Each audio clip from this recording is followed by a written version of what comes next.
Welcome to the Thinking Practitioner Podcast, a podcast where we dig into the fascinating issues, conditions, and quandaries in the massage and manual therapy world today. I'm Whitney Lowe. And I'm Til Luchau. Welcome to the Thinking Practitioner. ABMP is proud to sponsor the Thinking Practitioner Podcast. ABMP membership gives massage therapists and bodyworkers exceptional liability insurance, numerous discounts, and great resources to help you thrive, like their ABMP podcast, available at abmp.com/podcasts or wherever you listen. And even if you're not a member, you can get free access to Massage and Bodywork magazine, where Whitney and I, Til Luchau, are frequent contributors, and special offers for Thinking Practitioner listeners. You can get all that at abmp.com/thinking. Whitney, by the way, is not with us this episode, but he'll be back next episode. I have a special guest today, Marcela Ot'alora. You are, and please correct me if I didn't say your name right, but Marcela, you are a principal investigator in a very promising FDA-approved study into MDMA-assisted therapy for PTSD. You gave a recent TED Cornell talk and have been interviewed on Tim Ferriss's podcast about the study and about yourself. And since I know you personally, I want to talk to you some about trauma, about this interesting study that you're the principal investigator on, and about how what you're learning and all that might have some implications to the body and to what we do as body workers. So welcome, Marcela.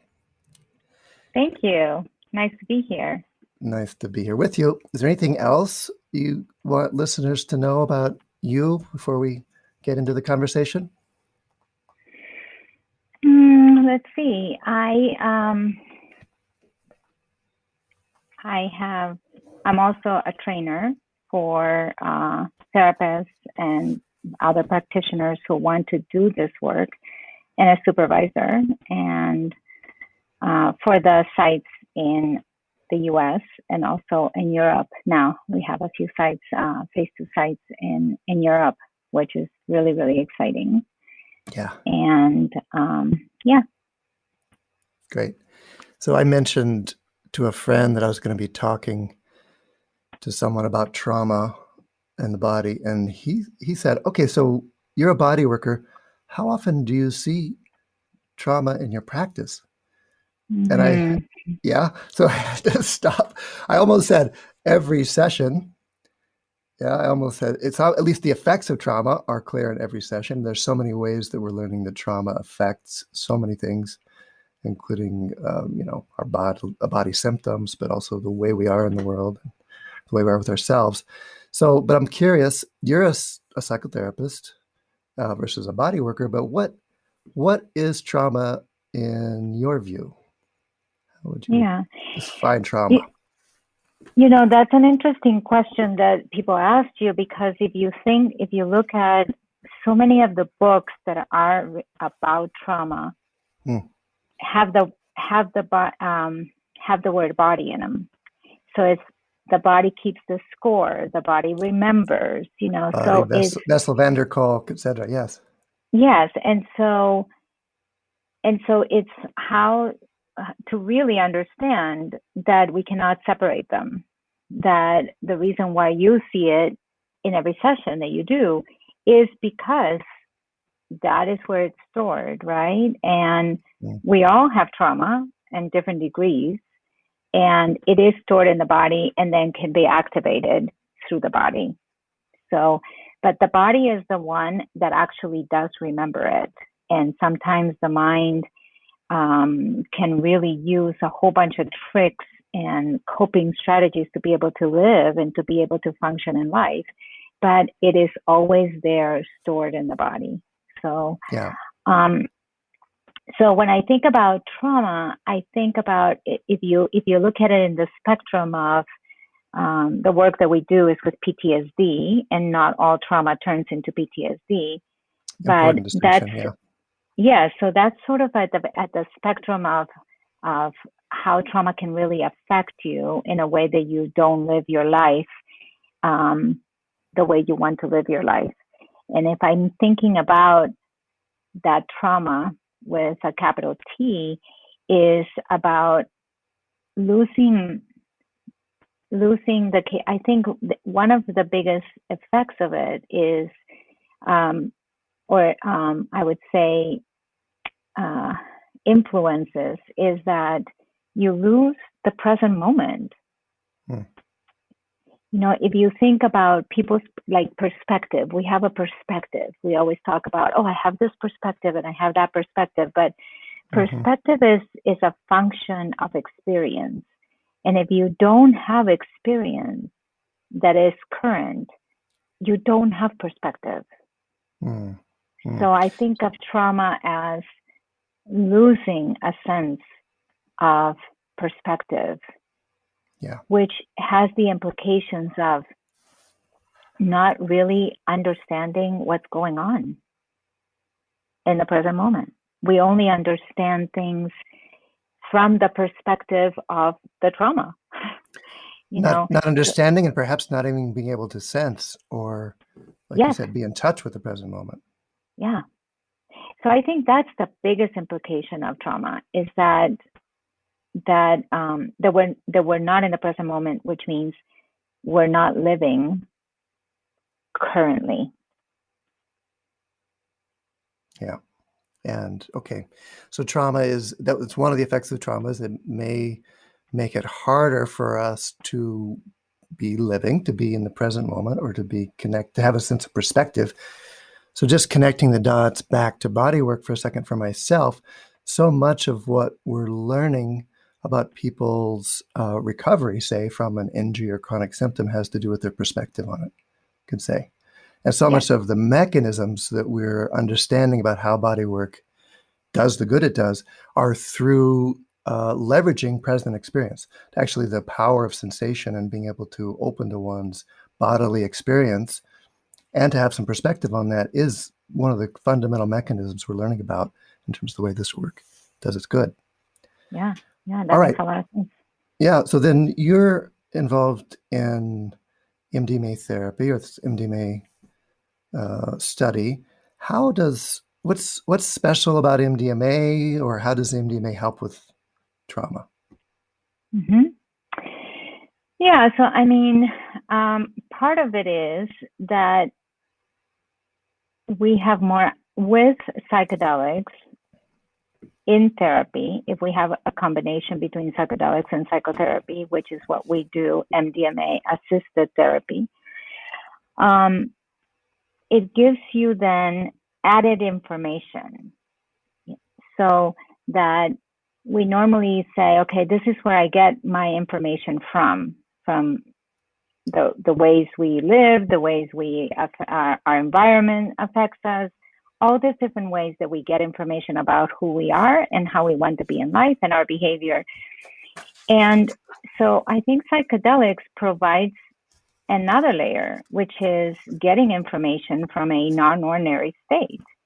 That if we think about, I studied transpersonal psychology, and if I think about transpersonal psychology, one of the key points that I got from that was that we usually have an experience of life as being that our states are waking, sleeping, dreaming, intoxication. That's it. Those are our states. So and getting bodywork. Right. And then if you go, okay, there are so many more. Yeah. So much information that we can get. We can get information from getting bodywork, which is really a non-ordinary state. It really takes a person into a non-ordinary state, because then you're getting information from a part of yourself that you didn't have access to before. All right. So MDMA helps people who take it in your study access a non-ordinary state. I realize we should back up a little bit and say what MDMA is. You mean to tell me it's a psychedelic? Yes. So MDMA is a psychedelic. It's considered a psychedelic. It's not a hallucinogen. Okay. So it doesn't, even though people can have some images and hallucinations with it, it generally is not. And the part that MDMA does to the brain, what the neuroscientists have discovered of why it helps is that it reduces the activation in the amygdala, Ah, specifically in the left amygdala. So we have two, one on either side. And what that means is that is how we process and fear. So if you have a reduction of fear, and you actually have activation in your prefrontal cortex, it means that you're able to make connections and insights, and that is very heightened and aware, but your fear response is reduced, which is really the opposite of what happens when you have a traumatic event. Your amygdala is activated and your prefrontal cortex is deactivated. So MDMA kind of does the reverse and allows you to then see the same information, the same traumatic information from that different point of view, right? From the reverse. And what that does is that somebody, usually PTSD, people with PTSD often can only get to a certain point because of fear. So fear takes over and I can no longer go past this point. and it's said to shuts down your prefrontal cortex. That prefrontal cortex being the place where you maybe get a big part of your perspective. It's executive functioning. Is a lot of cognition comes from that place. So you're saying that in trauma that essentially the amygdala takes over and doesn't let you access that. Right. And so then if you have access to that and you don't, and your fear is not stopping you, then you have much more, there's much more capacity to be able to explore and to be able to understand your trauma from a different perspective, right? So it's the same trauma, the same events, but now I'm fully aware of what is happening. And if you think about also like conditioning, right? So our conditioning, all of our conditioning narrows awareness, and especially conditioning because of trauma can really narrow our awareness. So if MDMA opens that door, then there's an expansion of awareness as opposed to a narrowing of awareness. And that is mostly how MDMA works. Okay, I mean, it's sort of like very simplified. But no, that's great. It's very clear. But just to play devil's advocate for a second, if it helps me be more aware of my trauma, isn't that like going to be upsetting? Isn't it better just to kind of leave those things aside? Well, the way we started this is that you can leave them aside, but they're in your body. And then they get activated. Yeah. By different triggers, by different things, some of which we are aware of, right? Like we can be aware of that. I know that because this event happened at this particular place, when I go to that particular place, I get triggered. So I am aware of that. But other ones I'm not so aware of. And you can be in a party having a good time, and all of a sudden something happens and you're triggered and your body responds. So even if you put it in the back of your mind, even if you condition yourself to not go there, it's too scary, I don't want to go there because of X, Y, and Z, your body is still remembering it, and your body is still going to get triggered by any kind of event that happens through your senses. So it could be a smell, it could be a sound, it could be the sound of somebody's voice, it can be what somebody said, it can be what you saw. So you can't get away from it, really. And one of the important things you said was if the amygdala then kicks in and you're essentially being a threat detector, says that this situation is threatening, that is a very different experience than if the amygdala lets your prefrontal cortex have its perspective on the situation. Right. Because it's still, you still feel the fear. You can still feel the fear. But if you have the awareness that it's actually not something that is happening now, that the threat is not happening now, then we can respond differently, because you also have the part of yourself that is a witness of the present moment experience. Oh, this is actually not a threatening situation, but my body is remembering in that way.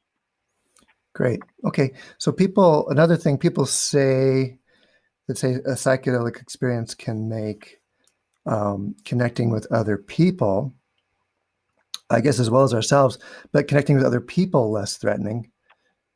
That interestingly, and this is like an aside, maybe in some of the same ways that touch does make connecting with other people is less threatening. Like I was listening to Joe Rogan interviewing Rick Doblin, who is what's his, does he have an official title in MAPS? Well, he is the director. He's the director. Okay.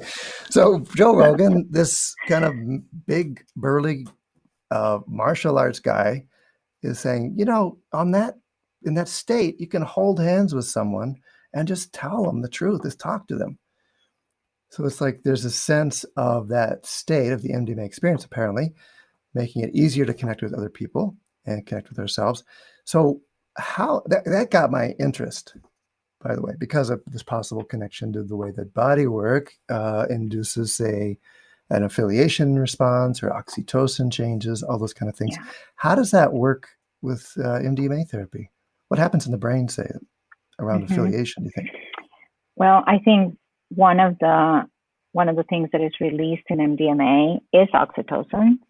Yeah. And oxytocin is about bonding and about really connecting with somebody. So if you realize that what the oxytocin is allowing you to have is sort of getting rid of some of the filters that we have around sharing with another human being, all the filters that come in, and that includes, in a big sense, touch, right? And that we as human beings crave touch. And I think about one of my mentors, Bill Richards, who I always remember him saying, don't forget that there is such a thing as good touch. When people talk a lot about all the boundaries we need to have and how careful we need to be, which is absolutely true, and the ethical pieces around it, but don't forget that there is such a thing as good touch, and that in touch, as clinicians, for instance, as an MDMA therapist for myself, is the responsibility that comes with that touch. That as I am really touching someone's hand, they are sensing me, and they are sensing the connection. So what is it that I want to give in that energetic connection? What is it that I want to transmit that is about that moment and about that person? Because then you don't have the filters that come in between when you're not touching. So touch is an important piece, and it's also a huge responsibility for us doing the touching as a clinician. How, and I'm sure like it's the same for you, right? Oh yeah. You're putting yourself in there. All of a sudden we are connected. And what is it that I am giving you through this touch? Yeah. And what is it that I am just simply holding? I mean, yes. Never mind. Sometimes there's definitely giving and receiving going on, but it's also, how is my touch just a presence that lets my client feel themselves? Yeah. Never mind what I'm doing to them, but what about that state that happens when I touch someone and just pause, or they open and relax and calm down enough to feel their own body? Yeah. How does my touch actually play a part in that experience for them? Yeah, it's a beautiful experience, right? When we feel somebody else give into, like, we do probably the most that we do, the one that comes up the most is holding someone's hand, and so many times they begin to, one of the things that we tell people when we train therapists, we say, when you hold somebody's hand, hold it in a way that they can release whenever they want to, right? So that I'm not the one holding their hand so tightly or in such a way that they can't release it. So allowing them to have that choice of when they release, and how beautiful that experience is of when they really just fall into your hand and hold it there until they're ready to let go. That's great. So tell me some more about MDMA therapy. What's it like? So I'm getting the picture. You're there with someone who's taken MDMA, and you're holding their hand. That's what I got so far.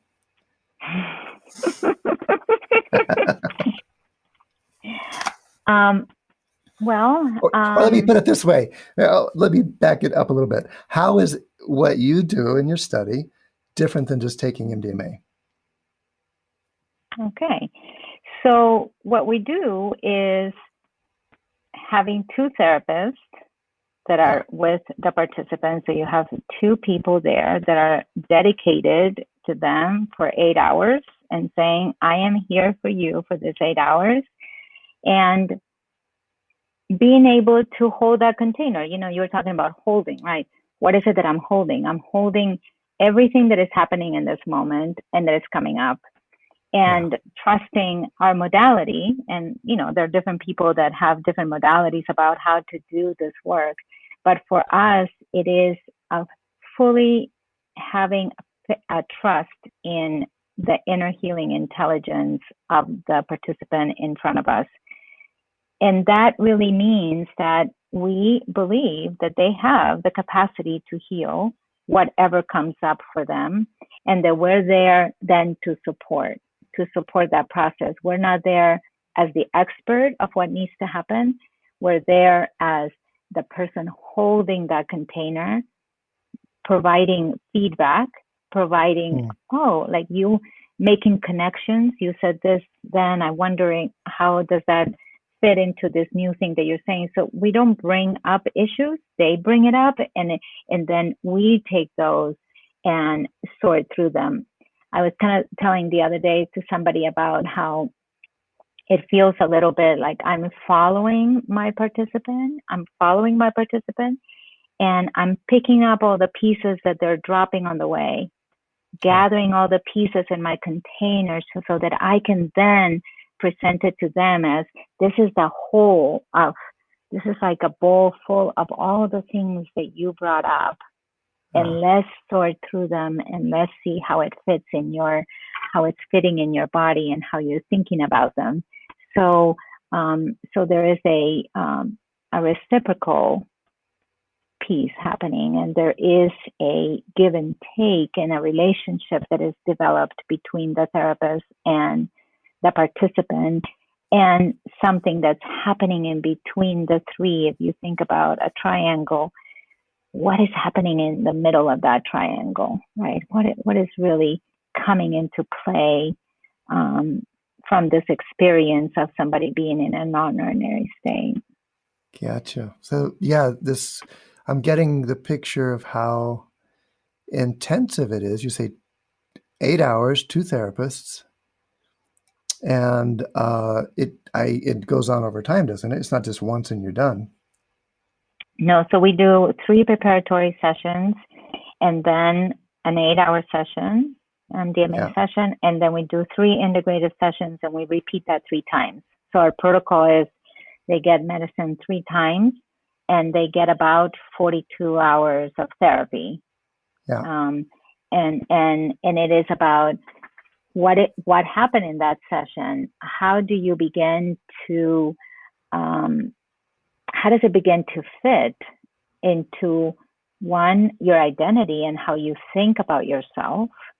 And I think part of it is connecting to a more authentic self, like more essence before conditioning. Who am I before, maybe before the trauma took place?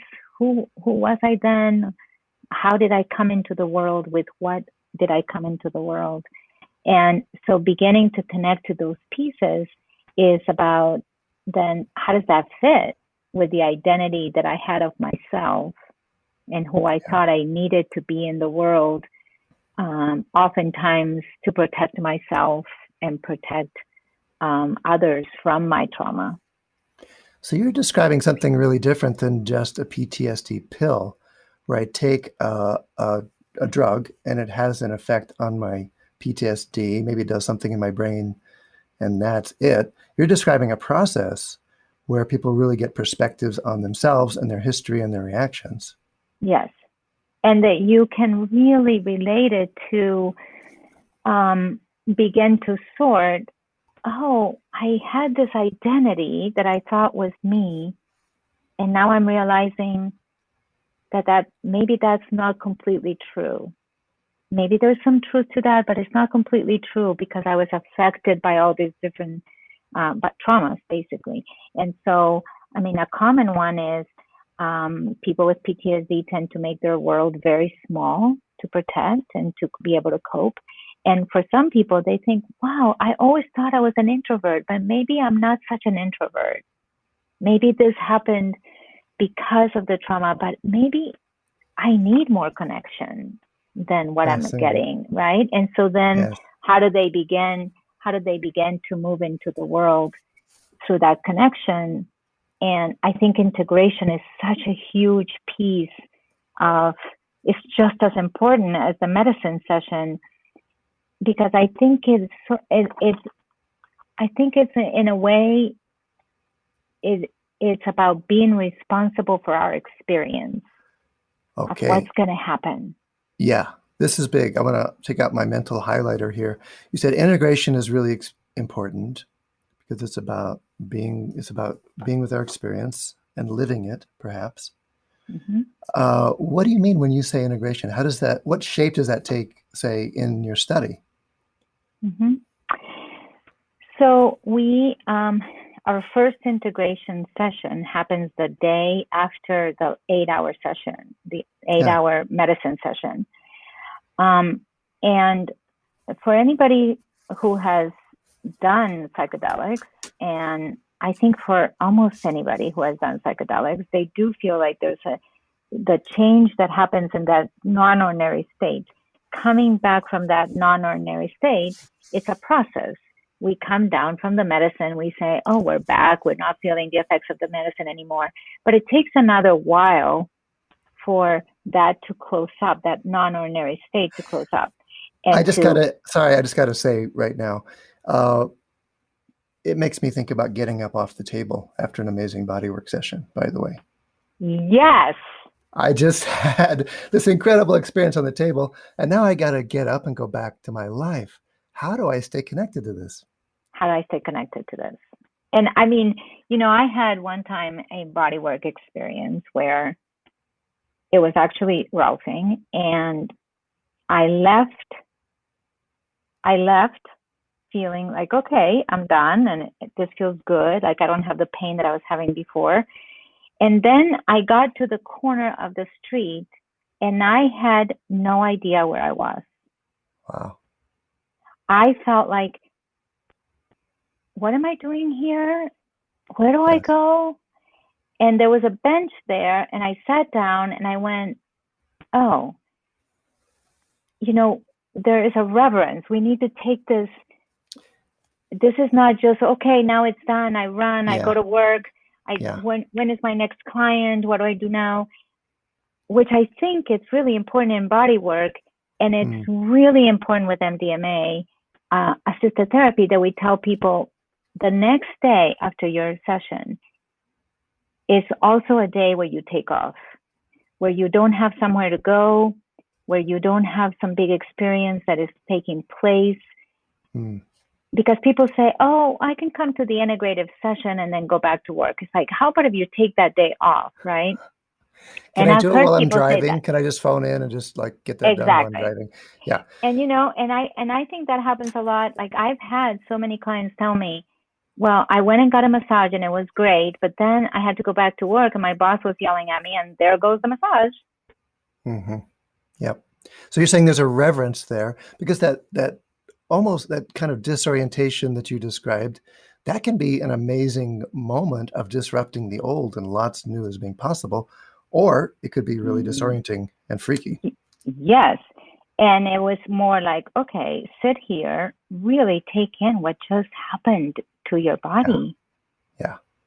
And how do I connect to that?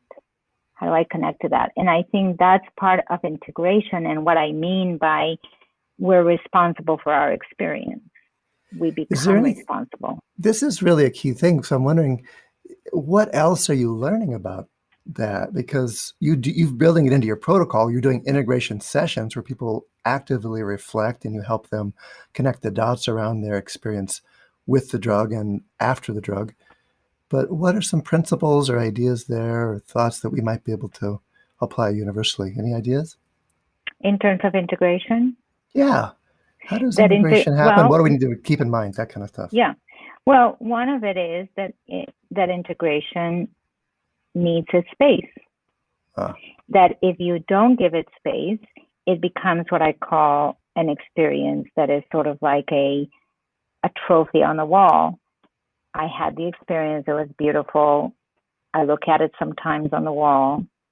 It was so sweet, whatever. It was challenging. It was this, it was that. Yes. And it's very disconnected from your life. And so I think it's about integration is about whether it's bodywork, whether it's a psychedelic experience, a therapeutic experience. It's about giving it what it deserves, right? Giving it the space that it deserves, being able to be mindful, present. What just happened? How do I, what is different in the way that I'm seeing something? You know, I think it's sort of, I've said this experience before, but we had a participant who always felt like he wasn't seen. Part of his trauma was that he wasn't seen by others. And he felt that even that happened to him as a child and that continued to happen to him as an adult, and people just didn't see him. And that he was always kind of ignored and people didn't even say hello. And and what happened to him a few days after his treatment session with MDMA was that he was at the grocery store and he had this interaction with the checkout person.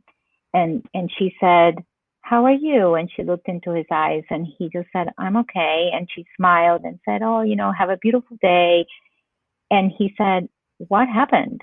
Why did she see me? Why did she see me?" And he realized it was because he had never looked up. Oh. Yeah. When he went through the checkout lane, he was looking down. He never looked up to see how somebody was reflecting that to him. Something as simple as that. That's and him articulating that.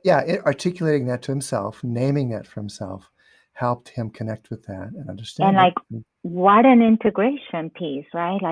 It's about I just need to look up and begin to see how people reflect and mirror what I'm looking at, right? But he was just looking down at his feet. So that's, I think, it's a good example of integration, that if we give it the space that it deserves, we begin to see the changes that we ourselves are making.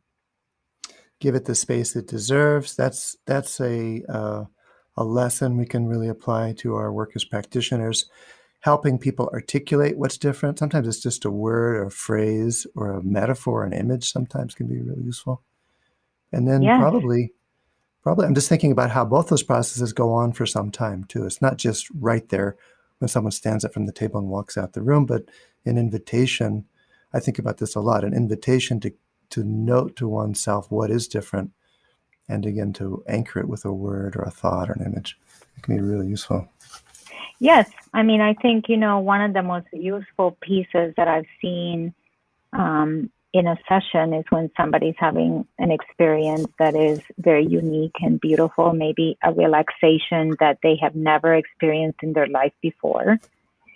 And sometimes it is about a touch, like how do you connect to this experience? How will you remember this experience?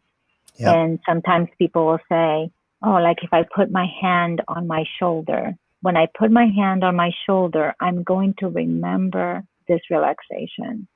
And it's amazing how that does connect you back, right? It connects you back to the experience of that moment. If you practice it in that moment and say, this is the way I'm going to remember it, that's really the beauty of your body. Yeah. And it can be simple. I mean, I'm just thinking you're obviously very skilled therapist and you're working in tandem in a formal study. But I'm just thinking for back in our context of in the practice of the bodywork room, it can be really simple. It can just be a moment. You can be inviting someone to slow down or feel or bring in some awareness. Yes, yes. What is the space that I'm feeling here where I didn't feel it before, for instance? There's a little space in here that is Yeah. precious, that is precious. How do I hold on to that? How do I remember that? Yeah. Okay, so just a couple more wonderings about the study. What's the question that you think the study is trying to investigate or find answers to? That's a good question. Can we gather our fragmented parts? Yeah. Can we become whole where there's fragmentation that has taken place? I think about a lot of indigenous cultures have a belief that when a trauma happens, it's like a big crash that fragments the soul and fragments the person into these pieces, and that our job is to then gather those pieces back and find them and bring them back to its original soul. I don't think it's very different than that, what we're doing, which is there are so many parts that got fragmented so that we could function in the world in whichever way, function or not function. Regardless, with trauma, it's about definitely not functioning the way we want to and we think we could be. And what happens when we gather those and treat them with compassion and respect for all that they've done for us, and then understand also the gifts that they have underneath that wounding? What are the gifts that are there that we also pushed away? Because when we push away one part, we push away all parts of that experience. So it's about wholeness, I think. And so the study is investigating that through the tool of MDMA-assisted therapy. What are you finding out? Is that possible? Yeah. So, that's kind of like my version of what we're experiencing. If you think about, all right. if you think about the study, it's like we're safety and efficacy, right? Yes. It's like, okay. That's what we're investigating, safety and efficacy. And we continue to investigate safety. Of course, we have, we're always doing that, right? We're always finding out what is safe and how do we keep people safe. And fortunately, in all our studies, we have never, there's always been safety. We have never had to take anybody to the hospital or anything like that. So there's a lot of safety measures in place. Well, since you're talking about that, I should also mention, is this legal, by the way? It's legal in a study setting. MDMA is illegal in the U.S. It is illegal. So we're everywhere. Everywhere. Okay. So we should be sure we mention that. It's like I'm not saying go try MDMA, go try this at home and defragment yourself. Right? Right. And people have done a lot of work on their own, and there's a lot of very, very good underground work that happens, and that we definitely have been informed and have a lot to thank underground therapists. But no, MDMA, it's not legal except in a study setting. And hopefully, we're in the last phase. We're in phase 3.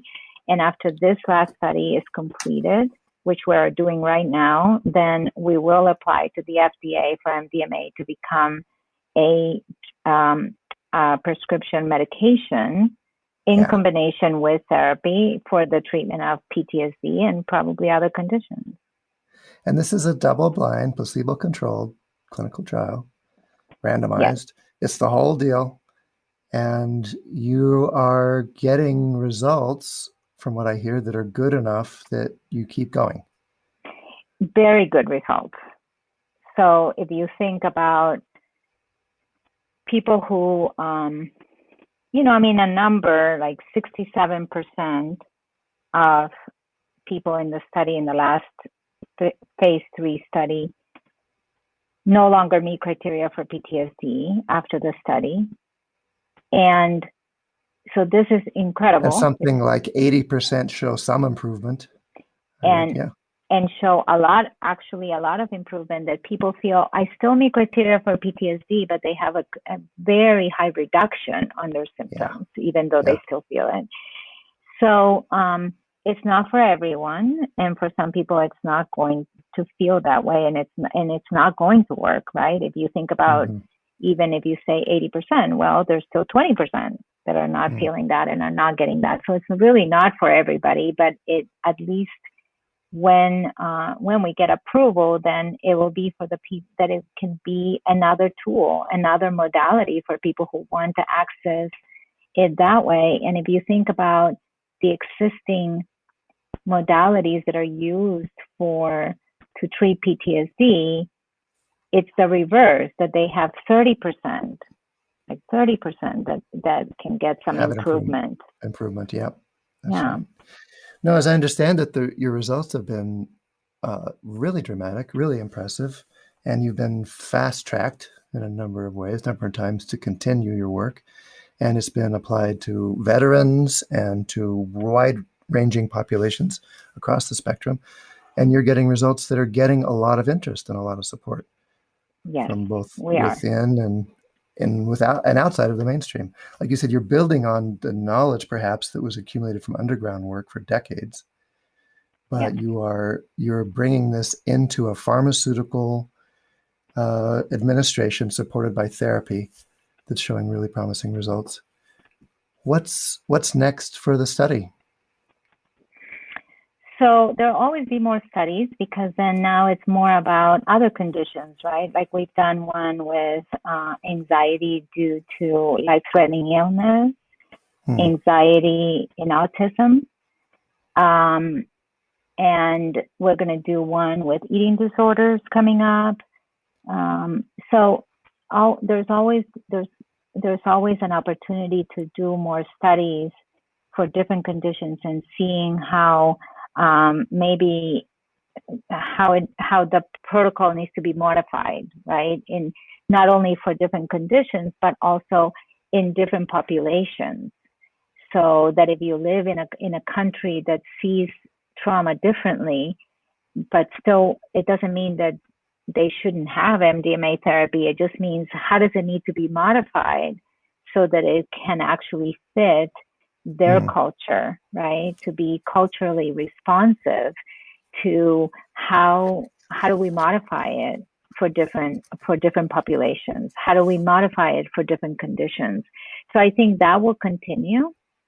And then the hope is that after approval, which we're thinking 2023 is like our date that we keep holding on to, that we'll see clinics around the world, around the US, where people can go and get this treatment from people who have been trained to do this work. That's the hope. I'm waiting fantastic. for my clinic. No, that's right. That's fantastic. And in the meantime, there's a lot of us watching with open eyes and listening with open ears, because there's so much to learn, I think, about trauma, about experience, about presence, and all these things that you've mentioned today. Is there anything else you want to say or leave us with as we wrap up? Let's see. I don't think it's a cure. I don't believe in that it's about a cure, because of what we started talking about, which is your body will always remember. Your body will always remember. And that's actually a gift, to know that it's part of your makeup and your identity. And it's more about alleviating suffering and symptoms, but really honoring your body for all it's done, and hopefully be able to to do both, right? Like imagine having an MDMA session and then getting body work a few days later to continue that integration. So it's Yes. about really more like a holistic approach. That's a vision that I have. That's fantastic. Well, and so many connections could say to our practice as well. I mean, all these little ways we've mentioned. And then remembering that it's not necessarily a cure, that part of sometimes the healing is a different relationship to our history, to our traumas. Yes. And our last episode was on scars, and the same thing applied there too. It's not about erasing the scar like it was nothing ever happened. It's about having a different sense of adaptability and sensation Yes. on the scar. Yes. A different All right. relationship to it. Yeah. Nice. Well, thank you, Marcela. How can people find out more? We'll put links to, I think if it's okay with you, to some of the different things we've mentioned, but what do you want to flag here at the end as how people could find out more if they want to? So maps.org, Mm-hmm. PTSD, MDMA.org, or is it MDMA PTSD? I have dyslexia and I don't know which one it is which. We'll look it up and put it in the show notes for sure. Yes, but maps.org, and then lots of information there about all our studies and also about applying if you want to apply to a study as a participant or if you want to apply as a clinician and want to be trained. Yeah. Okay. Well, thanks again. Thank you. Our closing sponsor today is Handspring Publishing. And when I was looking for a publisher for the book that I wanted to write, I was lucky enough to end up with two offers, one from a large international media conglomerate, the other from Handspring, a small publisher in Scotland run by four great people who love great books and who love our field. To this day, I'm glad I chose to go with them, with Handspring. It's not only did they help me write the books I wanted to share with you, but their catalog has emerged as one of the leading collections of professional level books written especially for body workers, movement teachers, and all professionals who use movement or touch to help patients achieve wellness. Thanks to all of our sponsors. Stop by our sites for show notes, transcripts, and extras. Whitney will be back next episode. You can find the transcript of this episode and others on his site at academyofclinicalmassage.com or on my site, advanced-trainings.com. Email us if there are questions you have or things you want to hear us talk about. The email to reach both of us is info@thethinkingpractitioner.com, or look for us on social media just under our names, Til Luchau or Whitney Lowe. Follow us on Spotify, rate us on Apple Podcasts or wherever else you listen, and please tell a friend. Thanks, everybody.